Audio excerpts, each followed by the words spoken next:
about an hour ago, the Israeli cabinet approving a deal with Hamas to release some of the hostages. Here's what we know. Israeli Prime Minister Benjamin Netanyahu saying it's a difficult decision, but it is the correct decision. All of the security agencies fully support it.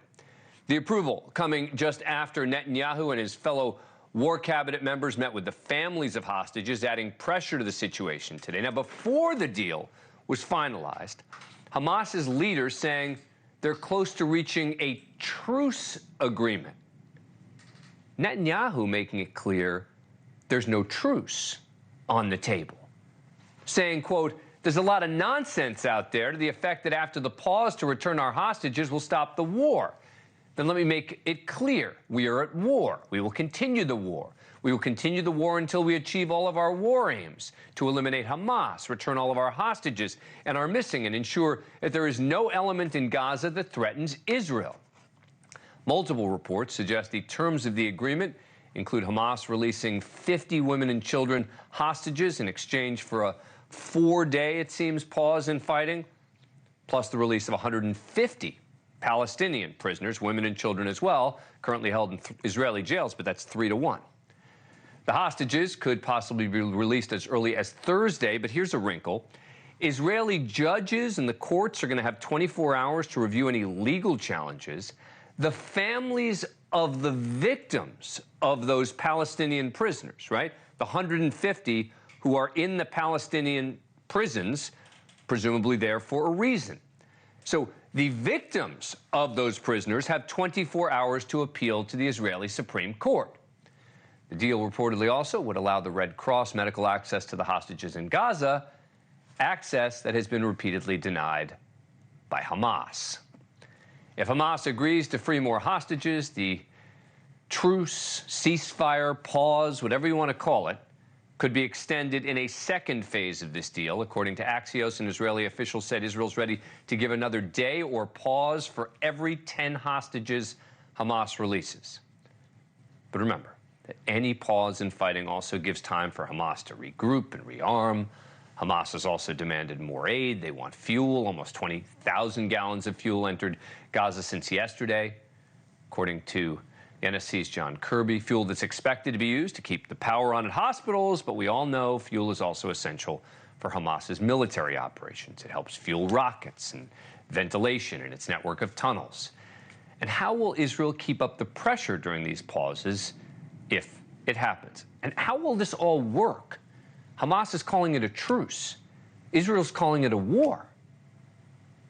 Joining me now is Joel Rubin, served as Deputy Assistant Secretary of State in the Obama administration, and Major Glenn Ignazio, a retired Air Force Special Operations commander who worked on combat rescue missions, previously negotiated a hostage release in the Middle East.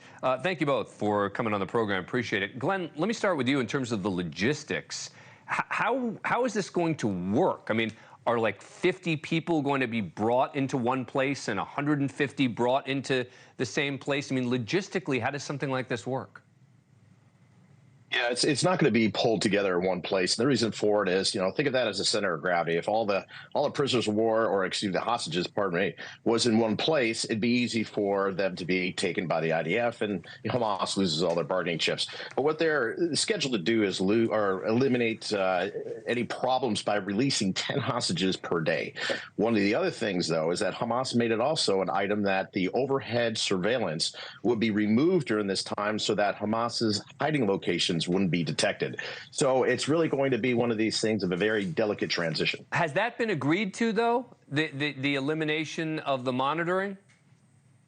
No, nothing's been agreed to. That was one of the conditions. Right. So I don't believe that has been formally approved yet, but it was one of the items listed. Right. No, but Joel Rubin, let me read you. This is from Netanyahu's statement before the cabinet meeting tonight.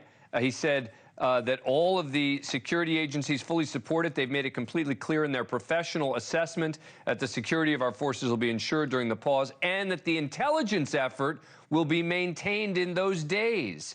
They have made it clear not only will the war effort not be harmed, it will enable the IDF to prepare for the continuation of the fighting. That doesn't sound like someone who's willing to give up on surveillance. No, not at all, Dan. And we've discussed this, right? If Israel were to go blind over Gaza. That would enable Hamas to essentially regroup itself. And so I am seeing some reporting about perhaps 6 hours a day of no overflight. Fortunately, there are other ways to gather intelligence than just purely through overflight surveillance.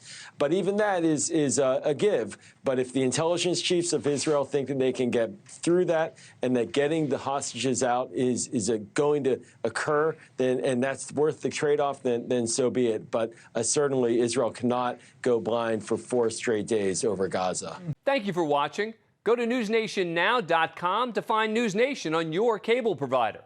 And don't forget to click the red subscribe button below to get more of NewsNation's fact-driven, unbiased coverage.